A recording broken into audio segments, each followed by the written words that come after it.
ప్రపంచ చమురు రవాణాలో అత్యంత కీలకమైన హర్మూజ్ జలసంధిని ఇరాన్ ఇవాళ మళ్లీ మూసేసింది. లెబనాన్ కాల్పుల విరమణ ఒప్పందం తర్వాత నిన్న ఒక్కరోజు ఈ మార్గాన్ని మూసేశారు. అయితే కేవలం 24 గంటల వ్యవధిలోనే మళ్లీ పాత ఆంక్షలు విధిస్తున్నట్లు ప్రకటించింది. అమెరికా తన వాగ్దానాలను ఉల్లంఘించిందని, ఇరాన్ ఓడరేవులపై నౌకాదళ దిగ్బంధనాన్ని కొనసాగిస్తోందని ఇరాన్ ఆరోపించింది.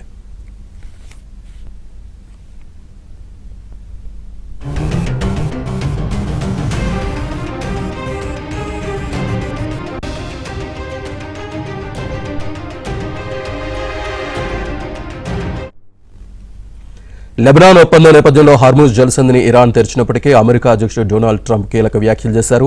జలసంధిని తెరవడాన్ని స్వాగతిస్తున్నాం, కానీ ఇరాన్ ఓడరేవులపై తమ నౌకాదళ దిగ్బంధనం మాత్రం కొనసాగుతుందని అన్నారు. ఇరాన్ అణు కార్యక్రమం, ఇతర అంశాలపై పూర్తిస్థాయి ఒప్పందం కుదిరే వరకు ఈ దిగ్బంధనం తొలగించే ప్రసక్తే లేదని ట్రంప్ తేల్చి చెప్పారు.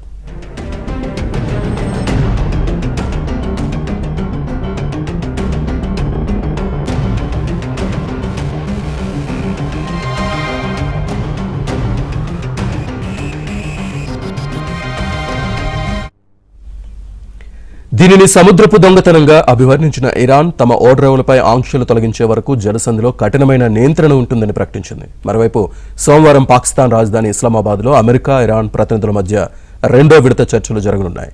ఏవైనా సానుకూల నిర్ణయాలు వస్తాయో లేదో అని ప్రపంచ దేశాలు ఎదురుచూస్తున్నాయి.